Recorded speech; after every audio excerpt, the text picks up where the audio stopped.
बिस्मिल्लाहिर्रहमानिर्रहीम। अस्सलाम वालेकुम। Welcome back to my channel. आज हम डिस्कस करेंगे स्पेसिफिक फोबिया डिसऑर्डर को, जो कि एंजाइटी डिसऑर्डर का एक सब डिसऑर्डर है। DSM-5 में दिया गया है। लेक्चर नंबर 3 है हमारा। इसमें आप इसके पहले नेम पे को देखें अगर हम, तो यहाँ पे दो वर्ड हैं, एक स्पेसिफिक एक फोबिया। स्पेसिफिक मीन किसी भी मखसूस चीज़ या फिर सिचुएशन, दोनों चीज़ें हो सकती हैं, या फिर कोई भी ऑब्जेक्ट हो सकता है या भी कोई भी सिचुएशन हो सकती है स्पेसिफिक। और फोबिया, फोबिया क्या है आपके पास? फोबिया का अगर आप मीनिंग देखते हैं तो एक एक्सट्रीम और इरेशनल फियर को कहते हैं फोबिया। इरेशनल फियर होता है, उसमें कोई रेशनैलिटी नहीं होती आपके पास, तो उस फियर को जो इरेशनल होता है और एक्सट्रीम होता है as compared to normal fear, उसको हम कहते हैं फोबिया। स्पेसिफिक फोबिया मतलब किसी भी चीज़ से रिकॉर्डिंग एक इरेशनल फियर जो है उसको हम स्पेसिफिक फोबिया कहेंगे। आगे हम इसकी डेफिनेशन को भी देखते हैं जो APA ने दी है हमें। An anxiety disorder formerly called simple phobia, जिसको हम सिंपल फोबिया भी कह सकते हैं, characterized by marked and persistent fear of a specific object, activity और situation। किसी भी ऑब्जेक्ट, किसी भी एक्टिविटी या फिर सिचुएशन से रिकॉर्डिंग स्पेसिफिक होना चाहिए। ठीक है, ये नहीं है कि आल सिचुएशन से अगर उसको फोबिया है वो चीज़ नहीं आएगी। किसी भी एक स्पेसिफिक चीज़ के मुताबिक, स्पेसिफिक एक्टिविटी के मुताबिक या स्पेसिफिक सिचुएशन के मुताबिक जो है वो फोबिया हो सकता है। फॉर एग्ज़ाम्पल क्या चीज़ें आ सकती हैं? ऑब्जेक्ट की बात की जाए तो बहुत सारे लोगों को लिज़र्ड से, अगर लड़कियों की बात की जाए तो लड़कियों को लिज़र्ड से जो है वो लिज़र्ड फोबिया भी होता है। इसके अलावा डॉग से हो सकता है, ब्लड से हो सकता है, फ्लाइंग से हो सकता है और हाइट से हो सकता है। वाटर फोबिया भी हो सकता है। इसके अलावा बहुत सारे फोबियाज हो सकते हैं, लेकिन एक स्पेसिफिक चीज़ से रिकॉर्डिंग या स्पेसिफिक एक्टिविटी से रिकॉर्डिंग या स्पेसिफिक सिचुएशन से रिकॉर्डिंग फोबिया जब होगा तो उसको हम कहेंगे स्पेसिफिक फोबिया। सिचुएशन कैसी हो सकती है कि इंसान जो है वो क्राउड में जाना पसंद नहीं करेगा। ठीक है, उसको क्राउड में जाने का फोबिया होगा। प्रेजेंटेशन देते हुए, स्टेज पे जाते हुए उसको उसका फोबिया होगा।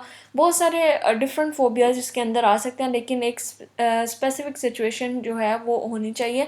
ऑल सिचुएशंस नहीं होनी चाहिए, यानी जनरलाइजेशन नहीं होनी चाहिए, स्पेसिफाइजेशन होनी चाहिए। तो स्पेसिफिक फोबिया जो है वो एक इंटेंस इरेशनल फियर है of something that pose little और नो एक्टिव एक्चुअल डेंजर, यानी उतना डेंजर होता नहीं है जितना वो फील कर जाता है। एक्चुअल में इतना डेंजर नहीं होता। अब लीजर्ड को देख के, अगर आप लीजर्ड को देखें तो वो एक जो है वो इंसेक्ट है छोटा सा, उसका इतना ज़्यादा डेंजर नहीं होगा जितना लड़कियां जो है वो फील कर जाती हैं एक्चुअल में। लिजर्ड की इसलिए एग्जांपल दे रही हूँ क्योंकि बहुत सारी लड़कियां जो है वो लिजर्ड से जो है वो डरती हैं। इसके अलावा वाटर फोबिया बहुत सारे लोगों को होता है, हाइट फोबिया होता है बहुत सारे लोगों को, डॉग से फोबिया होता है। ठीक है, अगर गली में कोई डॉग नज़र आ गया तो उस गली से हमने जाना ही नहीं है, हम रास्ता चेंज कर लेते हैं, लेकिन वो हमारा फियर होता है। जब फोबिया की बात करेंगे तो वो एक्सट्रीम लेवल का होगा और इरेशनल फोबिया होगा। वो रास्ता क्या चेंज करेगा, वो जाएगा ही नहीं, और उसमें जो है वो फिज़िकल चेंजिंग भी आना स्टार्ट हो जाएंगी। वहीं पे जब वो इस तरह की सिचुएशन को फेस करेगा या इस तरह के ऑब्जेक्ट को फेस करेगा जिससे उसको फोबिया है, तो उसके अंदर फिज़िकल चेंजिंग भी आना स्टार्ट हो जाएंगी। इसके अलावा आगे चल के देखते हैं कि इसके क्राइटेरिया में और कौन कौन सी चेंजेस हैं जो हमें रिक्वायर हैं एक स्पेसिफिक फोबिया को एक पर्सन के अंदर डायग्नोज करने के लिए। क्राइटेरिया जो इसका DSM-5 में दिया गया है, इसका क्राइटेरिया नंबर A देखें तो मार्क्ड फियर और anxiety about a specific object और सिचुएशन। किसी भी स्पेसिफिक ऑब्जेक्ट और सिचुएशन से रिकॉर्डिंग एंजाइटी या फियर हो सकता है। Flying, height, animal, receiving an injection, seeing blood, ये सारे हम पिछले इसकी डेफिनेशन में डिस्कस कर चुके हैं। ये इसका क्राइटेरिया नंबर A है। इन चिल्ड्रन द फियर और एंजाइटी में be express bye crying, tantrums, freezing और क्लाइनिंग। अब यहाँ पे अगर चिल्ड्रन में ये फियर पाया जा रहा है ना, तो वो क्या करेंगे, या तो वो रोना स्टार्ट कर देंगे, और रोना ऐसा होगा कि वो चुप ही नहीं करेंगे। टेंट्रम्स पाए जाएंगे उनके अंदर, फ्रीजिंग होगी। फ्रीजिंग मतलब बच्चा बिल्कुल वो सख्ते में आ जाता है, जैसे कहते हैं ना, इसको पकड़ो एकदम से। वो कहते हैं हमारे पेरेंट्स, अगर आप एक मिडिल क्लास फैमिली से बिलोंग करते हैं या देसी फैमिली से बिलोंग करते हैं, तो हमारे पेरेंट्स कह रहे होते हैं इसको क्या हो गया, इसको देखो, इसके हाथ पाँव जो है वो ठंडे होना स्टार्ट हो गए हैं, इसको क्या हो गया है, मतलब इस तरह से हो जाता है कभी कभी बच्चा जो है ना, इसको सांस नहीं आ रहा। इस तरह की सिचुएशन जब हो जाती है तो वो फ्रीजिंग में आ जाएगा। क्लाइनिंग मतलब वो अपनी जो अटैचमेंट फिगर है उसके साथ बिल्कुल चिपक जाएगा और उसके मतलब सेपरेशन उससे जो है ना इस सिचुएशन में बिल्कुल भी वो अलाउ नहीं करता। नेक्स्ट अगर क्राइटेरिया नंबर बी देखें इसका, द फोबिक ऑब्जेक्ट और situation almost always provoke immediate fear और एंजाइटी। हमेशा ऐसे होगा जिस चीज़ से आपको फोबिया है वो हमेशा वो सिचुएशन वो ऑब्जेक्ट जो है हमेशा आपके अंदर जो है वो एक इमीडिएट प्रोवोक जो है वो लेकर आएगी फियर की और एंजाइटी की। आपके पास ऑलवेज जो है ना इमीडिएटली जब आप उस ऑब्जेक्ट को फेस करेंगे या उस सिचुएशन को फेस करेंगे तो आपके अंदर फियर और एंजाइटी जो है वो प्रोड्यूस होना स्टार्ट हो जाती है। नंबर सी आपके पास, द फोबिक ऑब्जेक्ट और situation is actually actively avoided और इंड्योर्ड विद इंटेंस फियर और एंजाइटी। यहाँ पे क्या है कि जो फोबिक ऑब्जेक्ट है या जो सिचुएशन है वो उसको अवॉइड किया जाएगा।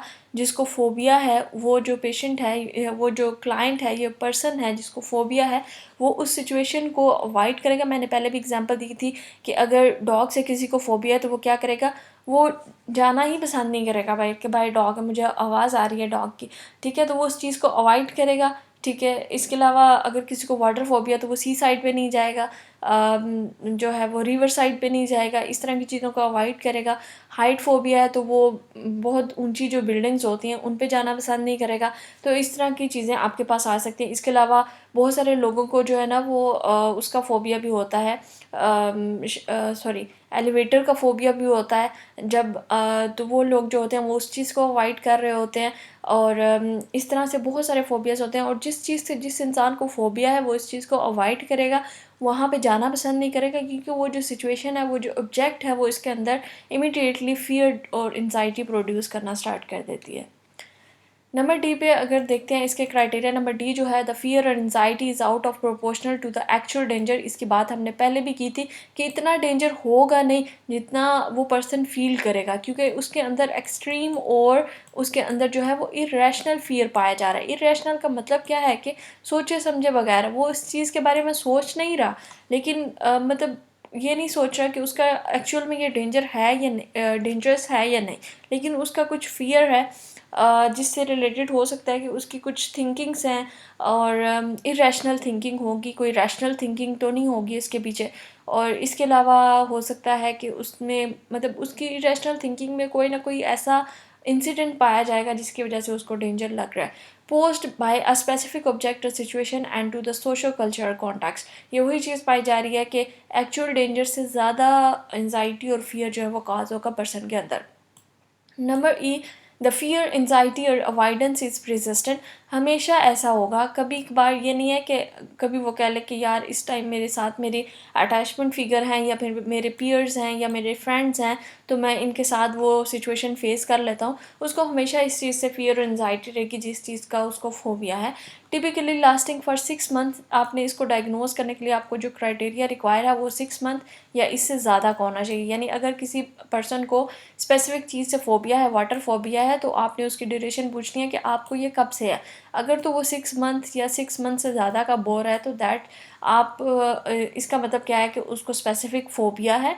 अदरवाइज़ जो है आपने ये भी क्वेश्चन पूछना है कि क्या आपको दूसरी चीज़ों से भी या दूसरी सिचुएशन से भी फोबिया है या नहीं, और उसकी थिंकिंग के बारे में भी पूछना है और ड्यूरेशन को मिलाकर फिर आपने उसको डायग्नोज करना है कि ये आपके पास जो है पेशेंट है या क्लाइंट जो है इसको स्पेसिफिक फोबिया है। द फियर और एंजाइटी और अवॉइडेंस काज ए क्लिनिकली सिग्निफिकेंट डिस्ट्रेस इम्पेयरमेंट इन सोशल ऑक्यूपेशनल और इम्पोर्टेंट एरिया ऑफ फंक्शनिंग। अब यहाँ पे ये देखें, अगर किसी को जो है फोबिया है, मैंने पहले भी एग्जांपल दी थी कि अगर किसी को स्टेज पे जाते हुए उसको फोबिया है, क्राउड फोबिया है या फिर प्रेजेंट करने का फोबिया है, तो क्या होगा, उसकी जो एकेडमिक परफॉर्मेंस है वो उसकी जो है वो डिस्टर्ब होगी, जिसकी वजह से वो अच्छा परफॉर्म नहीं कर पाएगा, अचीवमेंट्स नहीं आएगी उसके अंदर, तो यानी उसका जो एरिया ऑफ फंक्शनिंग है वो डिस्टर्ब हो गया। इस तरह ऑफिस में भी लोगों को अगर किसी चीज़ का स्पेसिफिक फोबिया है तो वो भी उसके एरिया ऑफ फंक्शनिंग को डिस्टर्ब कर सकता है। नेक्स्ट हमारे पास आ जाती है criteria number G, that is the disturbance is not better. आपने वही चीज़ देख लेनी है जो आप दूसरे डिसऑर्डर में लास्ट में देखते हैं कि ये जो आपको क्राइटेरिया दिया गया है या ये जो डिस्टर्बेंस आपको पर्सन बता रहा है आके, वो किसी और मेंटल डिसऑर्डर से एक्सप्लेन तो नहीं हो रही बेटरली, जैसे आपके पास फियर, एंजाइटी के दूसरे डिसऑर्डर्स जो हैं। इसके अलावा अवॉइडेंस डिसऑर्डर्स जो हैं, हमारे पास अगोराफोबिया हो सकता है पर्सन को, उसका आपने देख लेना ट्रॉमेटिक इवेंट तो नहीं है, उसको पोस्ट ट्रॉमेटिक डिसऑर्डर तो नहीं है, इसके अलावा सेपरेशन डिसऑर्डर तो नहीं है, उसको सोशल सिचुएशन से या सोशल एंजाइटी तो नहीं है।